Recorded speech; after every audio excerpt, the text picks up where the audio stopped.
قائد اعظم محمد علی جناح کی شخصیت کے کئی حوالے ہیں اور وہ پاکستان کے واحد رہنما ہیں جن پر آج تک سینکڑوں کتابیں اور ہزاروں مضامین لکھے جا چکے ہیں۔ قائد اعظم اکیڈمی کی اگر آفیشیل ویب سائٹ دیکھی جائے تو ایسی سینکڑوں کتابوں کی ایک طویل فہرست آپ کو ملے گی جو قائد اعظم کی زندگی کی مختلف پہلوؤں کو اجاگر کرتی ہیں۔ یہ کتابیں ایک سے بڑھ کر ایک ہیں، مگر آج کی اس مختصر ویڈیو میں ہم نے قائد اعظم کی شخصیت اور سیاست پر لکھی گئی 10 کتابوں کا انتخاب کیا ہے جو ہم اپنے ناظرین کے ساتھ شیئر کرتے ہیں۔ امید ہے کہ آپ کو یہ انتخاب پسند آئے گا۔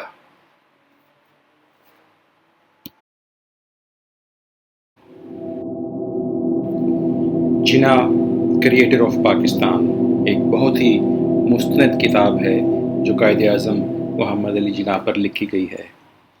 اس کتاب کی تدوین و اشاعت کا اہتمام حکومت پاکستان نے خود کیا تھا۔ قائد اعظم کے انتقال کے 6 سال بعد یہ کتاب شائع ہوئی۔ کتاب کے مصنف ہیکٹر بلائتھو بنیادی طور پر ایک صحافی تھے جن کا تعلق نیوزی لینڈ کے شہر آکلینڈ سے تھا، لیکن کچھ عرصے کے بعد یہ نیوزی لینڈ کو چھوڑ کر انگلینڈ چلے گئے تھے اور دوسری جنگ عظیم کے دوران برطانوی فوج میں اسکواڈرن لیڈر کا کام کیا۔ انہوں نے کئی ناول لکھے۔ ان کا انداز تحریر بڑا متاثر کن ہے، جس کی بنیاد پر حکومت پاکستان نے ان کی خدمات بطور قائد اعظم کے آفیشیل بائیوگرافر کے حاصل کیں۔ ناظرین، کسی بھی کتاب کی اہمیت کا اندازہ اس کے سورسز سے لگایا جا سکتا ہے۔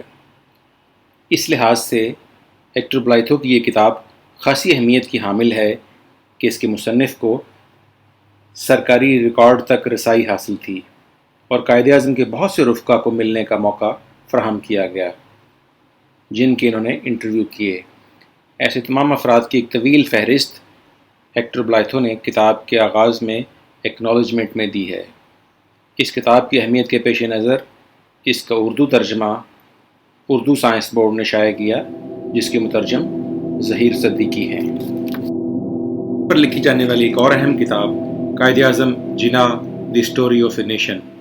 یہ کتاب جی الانا نے لکھی اور اس کتاب کو لاہور کے معروف اشاعتی ادارے فیروز سنز نے 1967 میں شائع کیا۔ ناظرین، پہلے آپ کو کتاب کے مصنف جی الانا کے بارے میں بتا دوں کہ یہ تحریک پاکستان کے ایک سرگرم کارکن تھے۔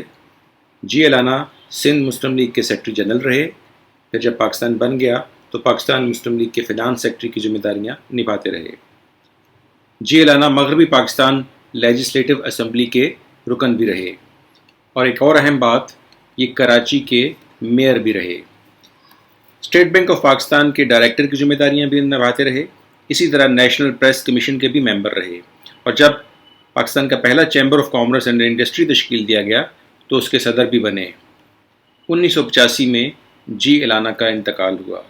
جی الانا قائد اعظم کے قریبی ساتھیوں میں سے تھے اور اس کتاب کے بہت سے واقعات اور مدرجات ان کے چشمدید ہیں۔ ان کی یہ کتاب حیات قائد اور پاکستانی قوم کی تشکیل کے حوالے سے ایک اچھی دستاویز مانی جاتی ہے، اور اس لیے بھی کہ یہ کتاب ایک ایسے مصنف کی تصنیف ہے جو کہ بہت سے واقعات کا آنکھوں دیکھا شاہد تھا۔ جانے والی ایک اور اہم کتاب جناح آف پاکستان ہے۔ امریکی پروفیسر اور مورخ اسٹینلے والبرٹ کی یہ شہرہ آفاق تصنیف ہے۔ اس کتاب کی خوبی اور اہمیت کا اندازہ اس بات سے لگایا جا سکتا ہے کہ یہ کتاب 1984 میں شائع ہوئی اور اب تک اس کے 40 سے زائد ایڈیشن شائع ہو چکے ہیں۔ ناظرین، یہاں یہ بات دلچسپی سے خالی نہ ہوگی کہ یہ کتاب تو 1984 میں شائع ہوئی، مگر اس کتاب کو پاکستان میں 1989 میں سرکولیٹ ہونے کی اجازت ملی۔ اس کی وجہ یہ تھی کہ اس وقت کے ڈکٹیٹر ضیاء الحق نے مصنف کو کہا کہ اس کتاب کے کچھ مدرجات کو تبدیل کر دیا جائے، جس پر انہوں نے انکار کر دیا، اور ضیاء الحق کے انتقال کے بعد 1989 میں بینظیر بھٹو کے دور میں اس کتاب کو پاکستان میں ترسیل کی اجازت ملی۔ ناظرین، اسٹینلے والبرٹ ایک منجھے ہوئے امریکی پروفیسر اور مورخ ہیں اور وہ پاکستان اور انڈیا امور کے ماہر سمجھے جاتے تھے۔ ان کا انتقال 19 فروری 2019 میں ہوا۔ وہ یونیورسٹی آف کیلیفورنیا میں پڑھاتے رہے۔ انہوں نے پاکستان اور بھارت کے حوالے سے کئی کتابیں لکھیں اور جناح کے علاوہ نہرو اور ذوالفقار علی بھٹو کی سوانح حیات بھی لکھ چکے ہیں۔ ذوالفقار علی بھٹو کی سوانح حیات زلفی بھٹو کے نام سے مشہور ہے۔ ناظرین، جناح آف پاکستان کا جو پریفیس ہے، اس کتاب کا جو دیباچہ ہے، اس میں پہلی جو 3 لائنیں ہیں اس کو آج تک متعدد بار کوٹ کیا گیا۔ ان لائنوں کے حوالے سے یہ کہا جاتا ہے کہ یہ قائد اعظم کی شخصیت پر ایک بہترین ٹریبیوٹ ہے۔ وہ یہ لکھتے ہیں کہ few individuals significantly alter the course of history, fewer still modify the map of the world. Hardly anyone can be created with the creating a nation state. Muhammad Ali Jinnah did all three. انہوں نے تاریخ کا دھارا بھی تبدیل کیا، دنیا کا جغرافیہ بھی بدلا اور ایک قوم کو تشکیل دیا۔ تو جناح آف پاکستان قائد اعظم پر لکھی جانے والی ایک بہت ہی مستند اور خوبصورت تصنیف ہے۔ دور کے سیاسی حالات اور واقعات کے حوالے سے ایک اور اہم کتاب the sole spokesman, Jinnah, the Muslim league and the demand for Pakistan. اس کتاب کی مصنفہ پاکستانی نژاد امریکی پروفیسر عائشہ جلال ہیں۔ یہ کتاب 1985 میں امریکہ سے شائع ہوئی اور قائد اعظم کے حوالے سے اہم ڈاکومنٹ تصور کی جاتی ہے۔ کتاب کی مصنفہ کولمبیا یونیورسٹی سے وابستہ رہیں۔ عائشہ جلال نے جناح کی سیاسی حکمت عملی کو تنقیدی انداز سے پرکھا اور پاکستان کا قیام حالات کی پیداوار یا حالات کا جبر قرار دیا۔ کتاب کے حق میں اور کتاب کی مخالفت میں کئی ریویو انٹرنیٹ پر موجود ہیں۔ عائشہ جلال نے ایک بھارتی ہسٹورین سے شادی کی اور بعض ناقدین کا خیال ہے کہ یہ تعلق بھی ان کی تحریر میں ریفلیکٹ ہوتا ہے۔ وجہ کوئی بھی ہو، بہرحال دی سول اسپوکس مین تاریخ کے طالب علموں کے لیے ایک بہت خوبصورت تحریر ہے۔ ریٹن بائی فاطمہ جناح۔ یہ کتاب فاطمہ جناح کی وفات کے بعد شائع ہوئی۔ اس کا پس منظر یہ ہے کہ نومبر 1954 کو جب ہیکٹر بلائتھو نے قائد اعظم کی سوانح حیات لکھی تو اگرچہ وہ ایک بہت اچھی کتاب تھی، لیکن کتاب کے اشاعت کے بعد بہت سے لوگوں کا خیال تھا کہ یہ ایک مختصر ڈاکومنٹ ہے اور اس کو مزید تفصیل کے ساتھ لکھنا چاہیے، جس میں تحریک پاکستان کی نظریاتی اساس کو مزید تفصیل کے ساتھ پیش کیا جائے اور حصول پاکستان کی جدوجہد کی ایک مکمل تصویر پیش کرنے کی ضرورت محسوس کی گئی۔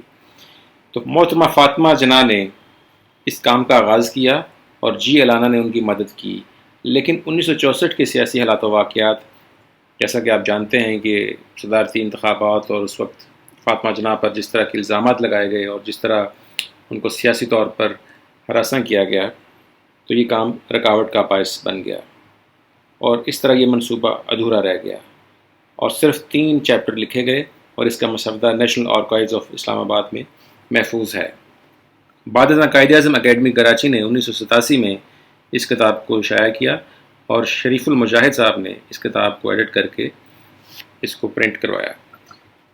اس مختصر کتاب کے 2 حصے ہیں اور دوسرا حصہ جو ہے وہ 15 ضمیموں پر مشتمل ہے، ڈاکومنٹس پر مشتمل ہے، جس سے اس کتاب کی اہمیت کا اندازہ لگایا جا سکتا ہے کہ کتاب تاریخ کے طالب علموں کے لیے یا جنرل قارئین کے لیے کتنی اہم ہے۔ اسلامک آئیڈینٹی، قائد اعظم پر لکھی جانے والی ایک اور اچھی کتاب جس کے مصنف اکبر ایس احمد۔ اکبر ایس احمد برطانیہ میں پاکستان کے سابق high commissioner, Selwyn college Cambridge کے فیلو اور متعدد کتابوں کے مصنف رہے ہیں۔ اکبر ایس احمد ان چند پاکستانیوں میں سے ایک ہیں جن کی شخصیت اور خدمات کو قومی اور بین الاقوامی سطح پر سراہا گیا۔ انہیں حکومت پاکستان کی طرف سے ستارہ امتیاز مل چکا ہے، جبکہ the royal society for Asian affairs کی طرف سے انہیں سرکرسی سائیکلسٹ میموریل میڈل دیا گیا۔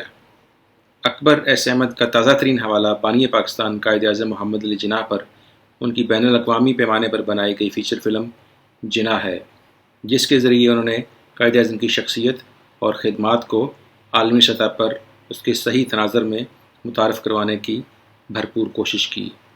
اسی طرح اکبر ایس احمد نے قائد اعظم پر ایک دستاویزی فلم بھی بنائی جسے بے حد سراہا گیا۔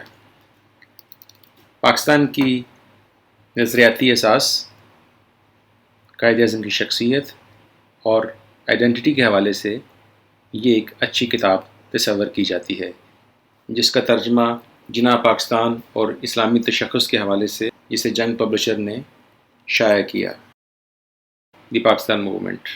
کتاب کے مصنف پروفیسر ڈاکٹر سید کلب عابد۔ پروفیسر سید کلب عابد پنجاب یونیورسٹی شعبہ تاریخ سے وابستہ رہے، اس شعبہ کے چیئرمین کی ذمہ داریاں نبھاتے رہے اور پھر dean faculty of arts and humanity اور Pakistan study centre Punjab university کے ڈائریکٹر رہے۔ ڈاکٹر کلب عابد نے 1999 میں یہ کتاب لکھی جو کہ ان کے پی ایچ ڈی کا تھیسس ہے۔ یہ کتاب 5 حصوں پر مشتمل ہے۔ کتاب کے پہلے حصے میں مائنٹیگو چیمسفورڈ ریفارم سے لے کر پروونشل اٹانومی تک کے واقعات کو موضوع بحث بنایا گیا ہے۔ دوسرا حصہ جناح اور قرارداد لاہور پر مشتمل ہے۔ تیسرے حصے میں دوسری جنگ عظیم کے دوران مسلم لیگ اور کانگریس کی جو مذاکراتی سیاست تھی اس کو موضوع بحث بنایا گیا ہے۔ کتاب کے چوتھے حصے میں آزادی ہند کے حوالے سے جو اقدامات کیے گئے، جو عملی پیش رفت ہوئی، شامل کی گئی ہے، اور 5ویں حصے میں ماؤنٹ بیٹن اور ٹرانسفر آف پاور کے واقعات کو تفصیل کے ساتھ بیان کیا گیا ہے۔ جناح کے حوالے سے، اس دور کی مسلم پالیٹکس کے حوالے سے یہ کتاب بھی تاریخ و سیاست کے طالب علموں کے لیے ایک اہم دستاویز کی حیثیت رکھتی ہے۔ Charismatic leader, Quaid-e-Azam Muhammad Ali Jinnah and the creation of Pakistan, بہت ہی خوبصورت کتاب، پروفیسر ڈاکٹر اسکندر حیات کی تصنیف۔ ڈاکٹر اسکندر حیات ایک مستند اور پروفیشنل ہسٹورین ہیں اور انہوں نے اس کتاب میں ماڈرن ٹیکنیکس استعمال کرتے ہوئے تھیوریٹیکل فریم ورک کو اپلائی کیا ہے اور میکس ویبر کی تھیوری کرزما کو اس کتاب میں خوبصورت انداز سے اپلائی کیا ہے۔ ان کی یہ کتاب بہت سے ینگ ہسٹورین کے لیے ایک مشعل راہ کی حیثیت رکھتی ہے، کیونکہ اس کتاب کی جو میتھڈالوجی ہے وہ ایک منجھے ہوئے ہسٹورین کی ہے۔ انہوں نے اپنی کتاب میں قائد اعظم کے ناقدین کے بہت سے سوالات کے دستاویزی اور تاریخی حوالوں سے جواب دیے ہیں۔ قائد اعظم کی شخصیت پر آج تک لکھی جانے والی کتابوں میں سے یہ ایک بہترین کتاب تصور کی جاتی ہے۔ آکسفورڈ یونیورسٹی پریس نے اس کتاب کے 2 ایڈیشن شائع کیے ہیں۔ Partition independence, written by Jaswant Singh. بھارتی علاقے راجستھان سے تعلق رکھنے والے سیاستدان جسونت سنگھ، جو کہ بھارت کے وزیر خارجہ بھی رہے اور وزیر خزانہ بھی، اور ان کو بھارت کا لانگسٹ سرونگ پارلیمنٹیرین تصور کیا جاتا ہے، جو کہ 1980 سے لے کر 2014 تک تقریباً 34 سال بھارتی پارلیمنٹ کا حصہ رہے، اور ان کو بھارتیہ جنتا پارٹی کے بانی اراکین میں شامل کیا جاتا ہے۔ ان کی یہ کتاب قیام پاکستان کے واقعات، اس میں جناح کے کردار کے حوالے سے اور جناح کی جو ٹرانسفارمیشن تھی from ambassador of Hindu Muslim unity to the creator of Pakistan, describe کیا گیا ہے اور بڑے خوبصورت انداز میں اس دور کے واقعات کو ہائی لائٹ کیا گیا ہے۔ یہ کتاب بھی جناح پر لکھی جانے والی کتابوں میں سے ایک اچھی کتاب تصور کی جاتی ہے۔ Pakistan, written by Farooq Ahmad Dar.